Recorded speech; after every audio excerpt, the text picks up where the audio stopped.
ನಮಸ್ತೆ ಪ್ರಿಯ ವೀಕ್ಷಕರೇ, ನಾನು ಎಸ್ ವಿ ಚಂದ್ರಕಲಾ ಶಿವಮೊಗ್ಗ. ನೀವೀಗಿಲ್ಲಿ ನೋಡ್ತಿರುವಂಥದ್ದು ಸಿಹಿಗೆಣಸು.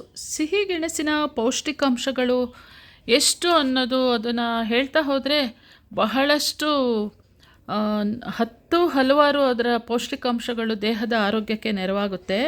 ಇದರಲ್ಲೇ ವಿಟಮಿನ್ ಎ ಮತ್ತು ಸಿ ಹಾಗೂ ಫೈಬರ್ ಮತ್ತು ಖನಿಜಗಳನ್ನು ಒಳಗೊಂಡಿರುವುದರಿಂದ ಇದೊಂದು ಅತ್ಯಂತ ಪೌಷ್ಟಿಕವಾದ ಸಸ್ಯ ಪದಾರ್ಥವಾಗಿದೆ ಅಂತಲೇ ಹೇಳ್ಬೋದು.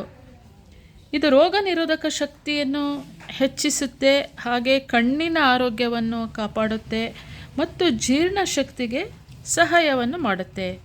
ಪೊಟ್ಯಾಷಿಯಂ ಮತ್ತು ಫೈಬರ್ ಇದು ಇರೋವಂಥ ಪದಾರ್ಥ ಆಗಿರೋದ್ರಿಂದ ನಮ್ಮ ಹೃದಯದ ಕಾರ್ಯವನ್ನು ಇದು ಬೆಂಬಲಿಸುತ್ತೆ.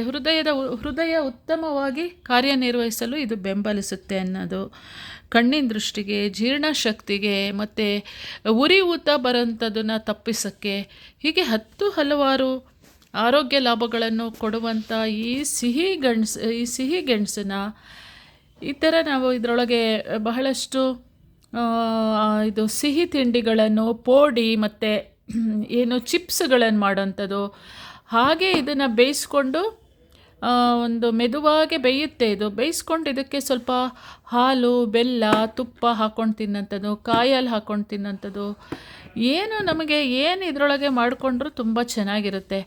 ಹಾಗೆ ಇದನ್ನು ಸಣ್ಣಗೆ ಹೆರಿದ್ಬಿಟ್ಟು ಈ ಸೌತ್ ಕೇಂದ್ರ ಕಡೆ ಎಲ್ಲ ಪೋಡಿ, ಗೆಣಸಿನ ಪೋಡಿ ಅಂತ ಮಾಡ್ತಾರೆ.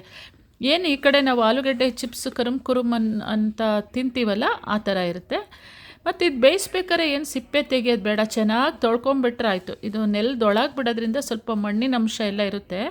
ಚೆನ್ನಾಗಿ ತೊಳ್ಕೊಂಡು ಡೈರೆಕ್ಟ್ ನೀವು ಪಾತ್ರೆ ಒಳಗೆ ಒಂದು ದೊಡ್ಡ ಅಗ್ಲಬಾಯಿ ಪಾತ್ರೆ ಒಳಗೂ ಬೇಯಿಸ್ಕೊಬೋದು. ಕುಕ್ಕರ್ ಒಳಗೆ ಮಾತ್ರ ಒಂದೇ ವಿಷಲು ಕರ್ಗೋಗ್ಬಿಡುತ್ತೆ ಬೇಗ. ಆಮೇಲೆ ಇದು ತಿನ್ಬೇಕಾರೆ ಹೀಗೆ ನಾರಿನ ಅಂಶ ಬರೋದ್ರಿಂದ ಅದೇ ತುಂಬ ಖುಷಿ ಅನಿಸೋದು. ಅದಕ್ಕೆ ಸ್ವಲ್ಪ ಹಾಲು ಬೆಲ್ಲ ಅಥವಾ ಹಾಲು ಸಕ್ಕರೆ ಹೀಗೆ ಸ್ವಲ್ಪ ತೆಳುಗೆ ಹಾಕ್ಕೊಂಡು ಹಾಗೇನೂ ತಿನ್ಬೋದು. ಆ ನಾರು ಬರುತ್ತಲ್ಲ, ಅದೇ ನಮ್ಮ ಕರಳಿಗೆ ತುಂಬ ಒಳ್ಳೆಯ ಒಂದು ಭದ್ರತೆ ಕೊಡುತ್ತೆ. ಕರಳಿನಲ್ಲೇ ನಮ್ಮ ನಾರಿನಂಶ ಹೆಚ್ಚೆಚ್ಚು ನಾರಿನಂಶದ ಆಹಾರ ಹೋದಂಗೂ ಕರಳು ತುಂಬ ಶುದ್ಧೀಕರಣ ಆಗಿ ದೇಹದ ಆರೋಗ್ಯ ಸುಧಾರಿಸುತ್ತೆ ಅಂತ ಹೇಳ್ತಾ, ನೋಡಿದ್ರಲ್ಲ ಪ್ರಿಯ ವೀಕ್ಷಕರೇ, ಗೆಣಸು ಅಂದರೆ ಸಾಮಾನ್ಯವಾಗಿ ಎಲ್ಲರಿಗೂ ಇಷ್ಟ ಇರುತ್ತೆ. ಇವತ್ತು ನಾನು ಗೆಣಸು ಬೇಯಿಸೋದ್ರಲ್ಲಿ ಇರೋದ್ರಿಂದ ಅದಕ್ಕೂ ಮುಂಚೆ ಒಂದು ಸಣ್ಣ ವಿಡಿಯೋ ಕ್ಲಿಪ್ಪಿಂಗ್ ಮಾಡಿಬಿಟ್ಟೆ.